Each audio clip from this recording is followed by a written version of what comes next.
శ్రీమాత్రే నమ. శ్రీ పరాభవనామ సంవత్సరం నిజ జ్యేష్ఠ మాసం జూన్ 21 ఆదివారం ఏర్పడుతున్న అనేక విశేష యోగాలు, అలభ్య యోగాలు, అనేక సాధనకు సంబంధించినటువంటి యోగాలు, ఆధ్యాత్మిక సాధనలు అన్నీ ఇప్పుడు మనం పరిశీలించి తదుపరి ఏ సాధనలు చేస్తే ఎలా వినియోగించుకోవాలో తెలుసుకునే ప్రయత్నం చేస్తున్నాం. ఇప్పుడు పరిశీలిద్దాం. శ్రీ పరాభవ నిజ జ్యేష్ఠ జూన్ 21 ఆదివారం రోజు మొదటగా ఏర్పడుతున్నటువంటి ఒక విశేష అలభ్య యోగం ఏమిటంటే భాను సప్తమి.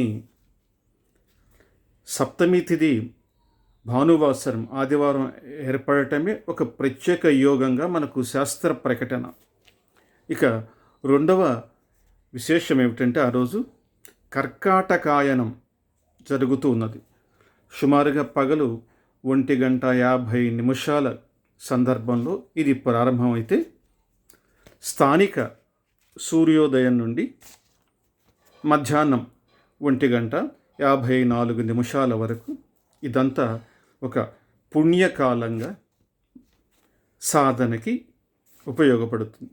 ఇది రెండవ విశేష సాధన సమయం. 3 వ్యతిపాత యోగం. మధ్యాహ్నం 11:22 నుండి అద్భుతమైనటువంటి వ్యతిపాత శ్రార్థానికి సంబంధించినటువంటి యోగం ఏర్పడుతున్నది. ఇది 3వ యోగం. ఇక 4వ విశేషం ఏమిటంటే ప్రాతార్క యోగ. ఇది 4గా అద్భుతమైనటువంటి ఆధ్యాత్మిక వైభవాన్ని కలిగజేసే యోగం. మరియు 5వ యోగం తప్పనిసరిగా బాగా హిందువులు విని ఆచరించవలసిన యోగం త్రిపుష్కర యోగం. ఉదయం 9:31 నుండి పగలు మధ్యాహ్నం అన్నమాట 3:25 వరకు ఈ నిడివంతా త్రిపుష్కర యోగం అనేటువంటి ఒక యోగం ఏర్పడుతుంది. త్రిపుష్కర యోగంలో శాస్త్ర ప్రకటన ఏమిటంటే ఒక మంచి కార్యక్రమానికి శ్రీకారం చుడితే ఈ సమయంలో మంచి కార్యక్రమాలు, లాభానికి సంబంధించిన కార్యక్రమానికి శ్రీకారం చుడితే లాభదాయకమైన విషయాలు, ఇలాగా ఆనుకూల్యాన్ని, శ్రేయస్సుని, లాభాన్ని, క్షేమాన్ని కలిగించే కార్యక్రమాలకు శ్రీకారం చుడితే అవి ఒకంత, రెండింత, మూడింతలు త్రిపుష్కర యోగం కాబట్టి 3 మార్లు 3 ఇంతల లాభాన్ని, 3 సార్లు శుభాలు జరిగే అవకాశాన్ని ఇలా అనుగ్రహిస్తాయని శాస్త్రం. తెలియక ఈ సమయంలో ఒక పొరపాటుగా నష్టం పరిచే కార్యక్రమం కానీ లేదా కూడని కార్యక్రమం ఎవరైనా చేస్తే మళ్ళీ తిరిగి 3 సార్లు అవే సంభవిస్తాయి అని జ్యోతిర్విజ్ఞానాన్ని అనుసరించి మనకు ఉవాచ. కాబట్టి అలాంటి ఒక త్రిపుష్కర యోగం ఈ సమయంలో కూడా పరిపాలన చేయబోతుంది. తదుపరి పద్మక యోగం ఏర్పడింది ఆ రోజు. ఇది 6వ యోగం. ఇప్పటికీ 6 యోగాలు పరిశీలించాం. ఇంతేనా? ఇంకా ఉన్నాయి సుమా. సర్వార్థ సిద్ధి యోగం. సర్వార్థ సిద్ధి యోగం అసలు ఈ ప్రకటనతోనే అర్థమైపోతుంది మన హిందువులకి. కాబట్టి అలాంటి యోగం ఉదయం 9:31 జూన్ 21వ తారీఖు ప్రారంభమై జూన్ 22వ తేదీ మర్నాడు స్థానిక సూర్యోదయ కాలంతో ముగుస్తుంది. కాబట్టి ఈ సర్వార్థ సిద్ధి యోగం అనేది పూర్తి నిడివి సమయాన్ని తెలుసుకున్నారు. ఇక తదుపరి 8వ యోగం ఆ రోజు ధూమావతి. దశమహావిద్యలలో ఎంతో ఖ్యాతిగాంచినటువంటి ధూమావతి మహావిద్యకి సాధనకి కొన్ని గ్రంథాలలో ఈరోజు ధూమావతి జయంతిగా కూడా ప్రశస్తంగా చెప్పబడింది. ఈ తిథి మటుకు జ్యేష్ఠ శుక్ల అష్టమి రాత్రికాల తిథి. ధూమావతి సాధనకి ప్రత్యేకంగా తంత్ర మంత్రశాస్త్రాలు చెప్పబడ్డాయి. కాబట్టి ఇది ధూమావతి సాధన విద్యకు సంబంధించినటువంటి విశేషం. ఇక 9వ యోగం సిద్ధి యోగం అనేటువంటి ఒక యోగం ఉండటం చేత హిందువులు బాగా గ్రహించండి. ఈ జూన్ 21 ఉదయం 11:21 లోపు ఈ సిద్ధి యోగం లాంటి యోగంలో గణపతి దేవ, శ్రీ లక్ష్మీ గణపతిని ఇలాంటి దేవతా అర్చనలు చాలా విశేషం. వీటికి సంబంధించి సాధనలో పూర్తిగా తెలుసుకుందాం. ఇక ఉదయం ఇదే రోజు 9:31 నుండి మర్నాడు 22వ తారీఖు స్థానిక ఉషోదయ కాలానికి, సూర్యోదయ కాలానికి అమృత సిద్ధి యోగం అనే ఒక యోగం ఏర్పడుతున్నది. ఇవి స్థూలంగా పరిశీలిస్తే ఒక 10 రకాల విశేష యోగాలని మనం విశ్లేషించుకున్నాం. ఇవి కాకుండా చిన్న చిన్న యోగాలు, రోజు ఉండేటటువంటి ఆనందాది అమృత యోగాలు ఇంకా చూస్తే ఛత్రయోగము, మిత్రయోగం ఇలాగ ఏర్పడతాయి. వాటిని విస్మరించి ప్రధానంగా ఒక 10 విశేష యోగాలు మనం ఇప్పుడు స్వీకరించాం కదా. మరి ఆధ్యాత్మిక సాధకులారా, ఒక్కసారి మనసు పెట్టండి. ఇంత అత్యద్భుతమైన తిథులు ఎంతగా అనుగ్రహించబోతున్నాయో సాధనలు గనక చూస్తే, ఎలా సాధనలు చేస్తే ఏమేమి పొందొచ్చో ఇప్పుడు సాధనల గురించి కూడా తెలుసుకుందాం. ప్రధానంగా ఆసక్తి కలిగి అవకాశం కలిగిన వారు ఇలాంటి విశేష తిథుల్లో తీర్థయాత్రలకు వెళ్ళటం, ఏదైనా తీర్థం క్షేత్రం దర్శించడం చేత, మహానది చెంతన ఉన్నవారు కానీ, మహానదులకు దగ్గరగా ఉన్నవారు కానీ ఇలాంటి పుణ్యక్షేత్రాలు వెళ్ళటం చేత సాధనకి బాగా అనువుగా ఉంటుంది. లేదా స్వగృహంలో ఉన్నా, లేదు అద్దె ఇంట్లో ఉంటున్నా, ఏ ఊళ్ళో ఉన్నా, ఎక్కడ వారు అక్కడ విశేషంగా అసలు ఈ ఆదివారం అవటం చేత హిందువులు చాలా వరకు తీరిక చేసుకొని కానీ తిరిగ్గా ఉండి అన్ని విశేషాలు వినియోగించుకోగలరు. ఇక సాధనకు వచ్చినప్పుడు మనం ఈరోజు రెండిటికి ప్రాధాన్యత ఉంది. దేవీ దేవతలు, పితృదేవతలు ఉభయులని పూర్ణంగా అర్చించేటటువంటి మంచి సమయం ఇది.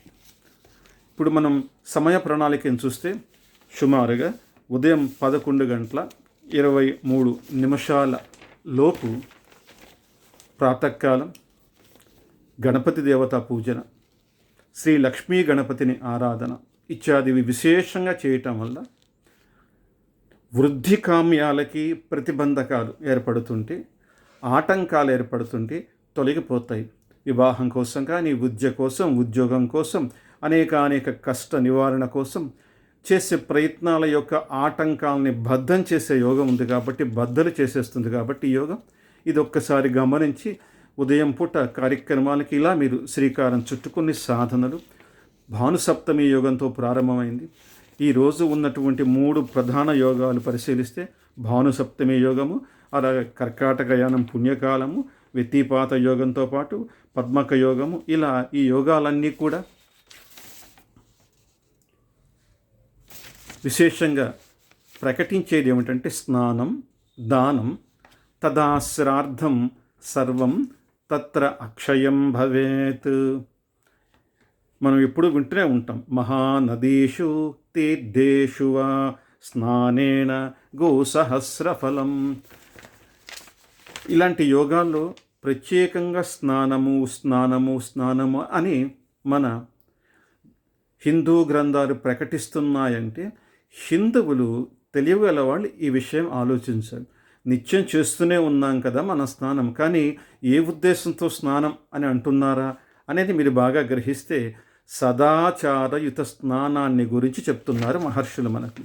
ఇది ఎంత యోగం అంటే, ఈ యోగంలో చేసినటువంటి చిన్న దానము పుణ్య సాధన కూడా క్షీణించని పుణ్యాలని, ఇంకొక యోగమేమో అనంతమైనటువంటి ఫలితాన్ని, మరొక యోగము గోసహస్ర ఫలం.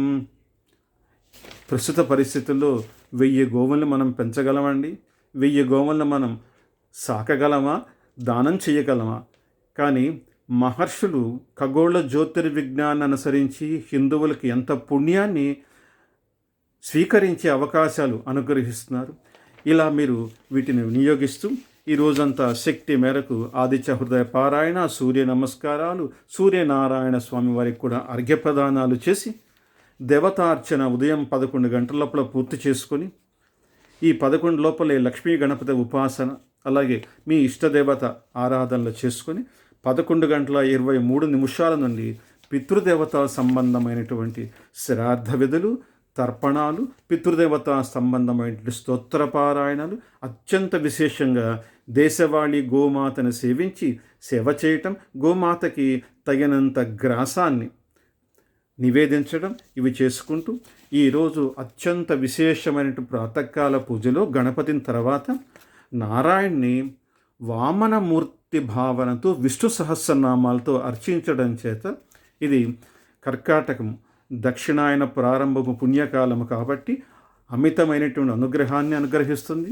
ఇక వరుణదేవుని పూజ కూడా విశేషంగా చెప్పబడినటువంటి సమయం కాబట్టి ఇక ఈరోజు సాయంకాలం నుండి దుర్గాదేవి ప్రాతకాలం కూడా చేయొచ్చు సుమా. దుర్గాదేవి కుంకుమార్చనలు, దుర్గాదేవి పూజలు విశేషంగా ఈరోజు రాత్రికాలం సాయంకాలం ప్రదోషకాలం నుండి కాలభైరవ స్వామి అష్టోత్తర పారాయణ, దుర్గా సప్తశ్లోకి పారాయణతో పాటు దుర్గా అమ్మవారిని, భవానీ దేవతని, ఇలాంటి దేవతల్ని, శక్తి దేవతల్ని ఎక్కువగా ఉపాసన చేయటం చాలా చాలా విశేషం. కారణం ఏమిటంటే ఈరోజు ధూమావతి దశమహావిద్యల్లో విశేషంగా చెప్పుకోబడినటువంటి అంశం కాబట్టి ఈ తల్లి యొక్క విశేషాల యొక్క సాధనల గురించి ఇప్పుడు ఒక్కసారి మనం పరిశీలిద్దాం. ధూమావతి ఉచ్చాటన దేవత. మనకు ఏ దేవీ దేవతలైనా అర్చన చేసేటప్పుడు సంకల్పంలో ఇవి కావాలి అవి కావాలని కోరతాం. కానీ మీరు బాగా గ్రహించండి సోదరులారా, సోదరీమణులారా, కేవలం ధూమావతి మహావిద్యా సాధనలో మాత్రమే ఏమీ కోరకుండా అన్నీ వదిలించమని చెప్పాలి సంకల్పం. ఇది చాలా విశేషంగా చెప్పారు. మీ ప్రాంతంలో దశ మహావిద్యల్లో పురాణోక్తంగా జరిపించేటటువంటి బ్రాహ్మణ పురోహితులు ఉంటే మీరు ఒక 10 మంది, 50 మంది, 100 మంది ఒక గ్రూపుగా చేరి ధూమావతి మహావిద్య పురాణోక్త పూజలను ఆ రోజు రాత్రికాలం జరిపించుకోవడం చాలా విశేషం.